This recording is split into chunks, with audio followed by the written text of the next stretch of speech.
इस वीडियो में, इस सेशन में हम लोग करने वाले हैं, समझने वाले हैं चैप्टर नंबर 14 आपके साइंस का। Chapter number 14 7th standard, elements, compound and mixture. ठीक है, तो टेक्स्ट बुक ऑब्वियसली आपको रखना है तो आपके सामने रखो, बट मेरे पास मेरे वीडियो पे ध्यान दो, और obviously if you have doubt और मैं बोलूँ then you will have a watch in the textbook. तो जब तक मुझे कंप्लीटली कंसंट्रेट करो ऑन द लेक्चर, ताकि आपको कॉन्सेप्ट अच्छे से समझ में आए, what the chapter exactly is for.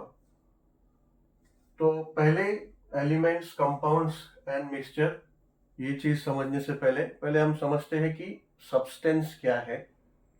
ठीक है, उसके बाद ये समझेंगे एक्जैक्टली चैप्टर में जो टाइटल है एलिमेंट्स, कंपाउंड्स एंड मिक्सचर। ठीक है, तो सब्सटेंस मतलब any object is made up of certain substance और मैटर। यानी कोई भी ऑब्जेक्ट, आपके नेचर में कोई भी चीज, कोई भी ऑब्जेक्ट आप देखोगे तो ये क्या है, सर्टन सब्सटेंस से बना हुआ है, कोई ना कोई सब्सटेंस से बना है या फिर मैटर से बना है। ठीक है, substance and matter is nothing else but same. ठीक है, एक ही चीज का दो अलग नाम है, बोल सकते हैं। तो सब्सटेंस या फिर मैटर, कोई भी ऑब्जेक्ट नेचर में आपको मिलेगा तो it is made up of certain substance और मैटर्स। ठीक है, एंड मैटर्स जो है, जो भी मैटर है, जो भी सब्सटेंस है हमारा, this substance are available in 3 different states. 3 different state से हमारे पास कोई भी सब्सटेंस अवेलेबल है। ठीक है, पहला स्टेट है state of the substance, states of the substance या फिर मैटर। 3 स्टेट्स में हमारे पास अवेलेबल है। पहला सॉलिड, एंड देन लिक्विड, ठीक है, एंड 3 गैसियस। ठीक है, तो ऐसे 3 स्टेट में कोई भी सब्सटेंस नेचर में हमारे अवेलेबल है। ठीक है, बेस्ट एग्जांपल हम कंसिडर कर सकते हैं वाटर को, जो ये तीनों फॉर्म में अवेलेबल है। ठीक है, बेसिकली वाटर जो है लिक्विड फॉर्म है उसका। ठीक है, सॉलिड में हम देखते हैं आइस हो जाता है तो that is the solid form of the water. And जब वो वेपोराइज हो जाता है, जब आप वाटर को इवोपोरेट करोगे, वेपोराइज हो जाता है, तो वो वाटर वेपर फॉर्म में है, वाटर वेपर फॉर्म में, या फिर स्टीम बोल सकते हो। ठीक है ना, प्रोसेस है लाइक जब वो लिक्विड से आइस कन्वर्ट होता है ना, फ्रीजिंग। ठीक है, फ्रीजिंग प्रोसेस से वो लिक्विड टू आइस कन्वर्ट होता है, फ्रीजिंग से। ठीक है, जब फ्रीज होता है तो it gets convert into ice. Solid से लिक्विड होता है मेल्टिंग प्रोसेस से, जब मेल्ट होगा आप उसको थोड़ा हाई टेम्परेचर में जब आइस को रख दोगे तो फिर वो मेल्ट होने लगेगा, लिक्विड हो जाएगा। एंड लेट से जब वो लिक्विड से गैसियस स्टेट में जाता है तो वो प्रोसेस क्या होता है, वेपराइजेशन होता है। ठीक है ना, यानी ये स्टेट से ये स्टेट से ये स्टेट से और ये स्टेट से वेपराइजेशन होता है, तो फिर वो लिक्विड से गैसियस होता है, या फिर you can say gaseous state से लिक्विड कंडेंसेशन होता है जब प्रोसेस, तो कंडेंसेशन होता है तो गैसियस से लिक्विड में चेंज हो जाता है। ठीक है, तो the substance are available to us in the nature in the form of 3 states which are called solid, liquid and gaseous, and उनका स्टेट कैसे चेंज होता है, ये सारे प्रोसेस है। ठीक है, process and all we have done in the lower classes, पहले भी या फिर आगे के चैप्टर में भी अपना हो चुका है, ठीक है। एंड प्रोसेस इतना नहीं है, ये सारे प्रोसेस इसमें नहीं है, बट टू रिफ्रेश अगर आया क्वेश्चन आंसर में आगे के चैप्टर में आएगा, इसमें तो नहीं है आपके इस बेस पे, इस चैप्टर के बेस पे, ठीक है। बट जस्ट टू एक्सप्लेन, अगर हम पहले एलिमेंट्स, कंपाउंड्स या मिक्सचर्स के बारे में समझेंगे तो सबसे पहला सब्सटेंस हमें मालूम होना चाहिए, because any elements they all are made from substance only. तो वो हम लोग आगे डिस्कस करते हैं। पहले सब्सटेंस और matter, substance and matter is the same word, तो व्हाट एग्जैक्टली सब्सटेंस है वो हम लोग करेंगे। तो सब्सटेंस, अभी सब्सटेंस हमने ये देखा कि any objects are made up of certain substance and this substance are available in 3 state. तो अभी सब्सटेंस क्या है? तो सब्सटेंस क्या है? Substance are extremely tiny particles which are tiny particles are made of, substance are made up of very small tiny particles, and these particles are called as molecules। यानी substance जो है, ये तो हमने देखा substance are available in 3 states. अभी substance are made up of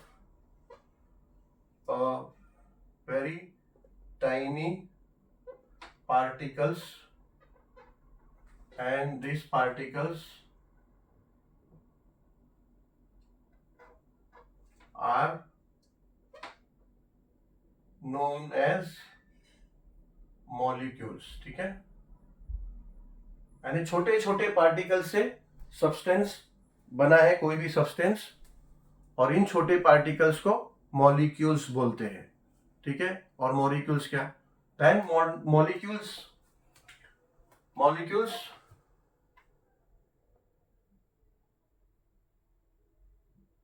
molecules are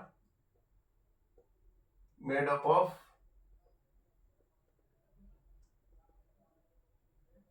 to or मोर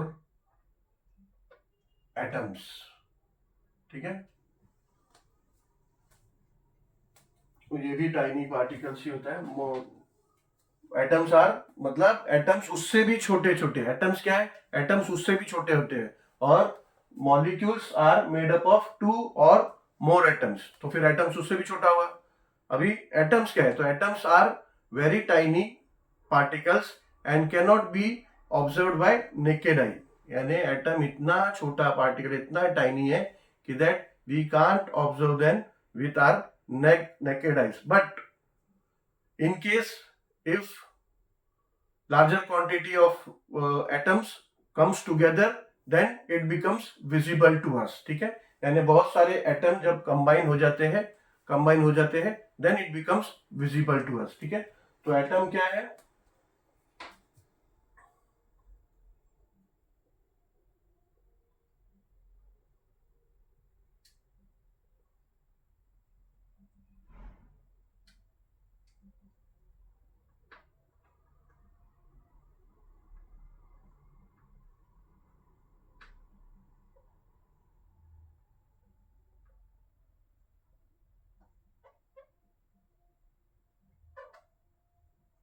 यानी atoms are small particles and not visible to us with naked eye. हम ऐसे इन आंखों से नहीं देख सकते, इतने छोटे होते हैं। However when it's grouped in large amount,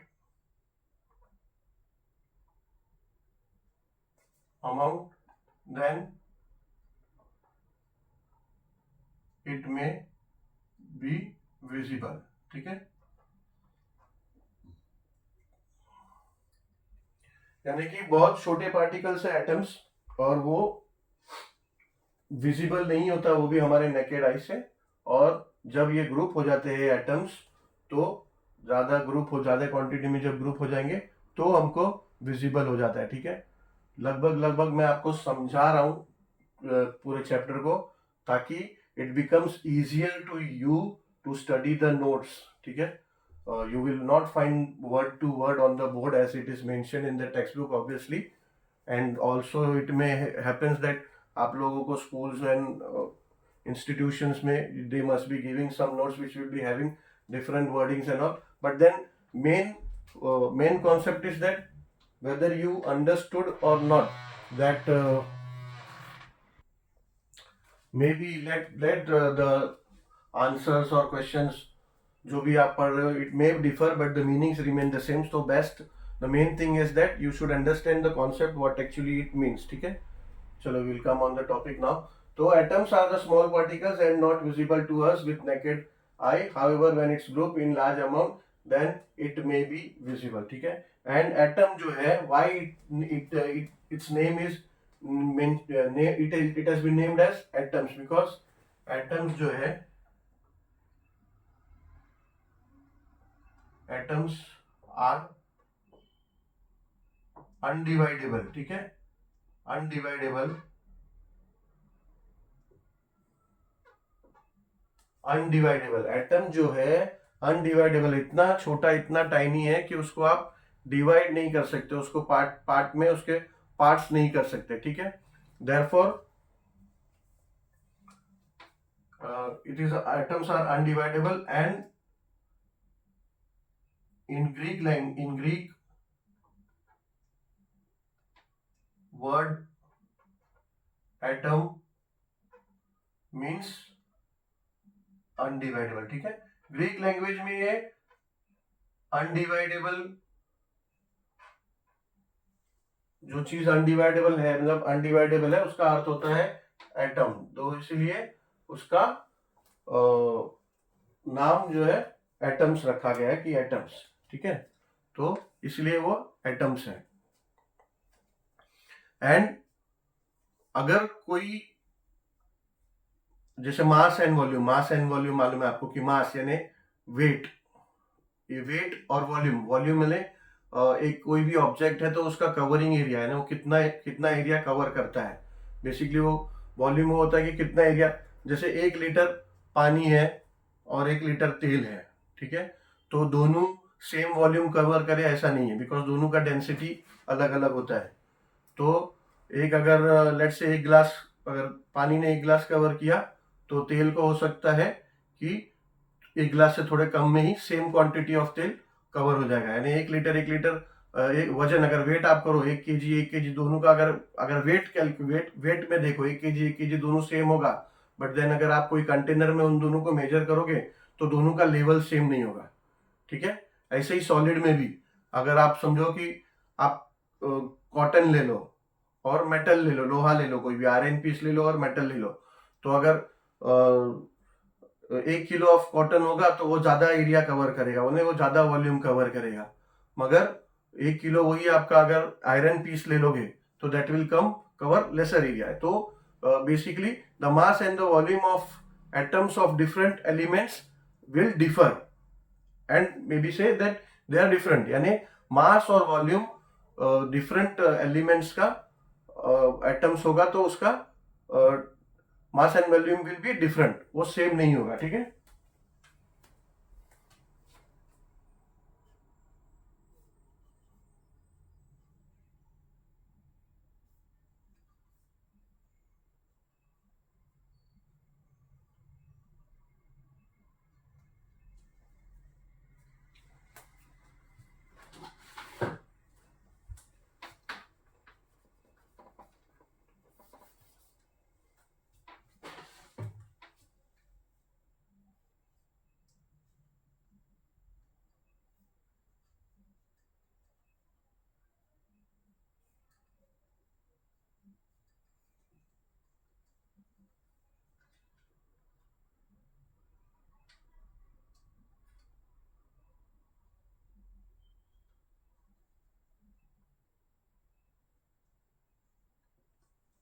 ठीक है.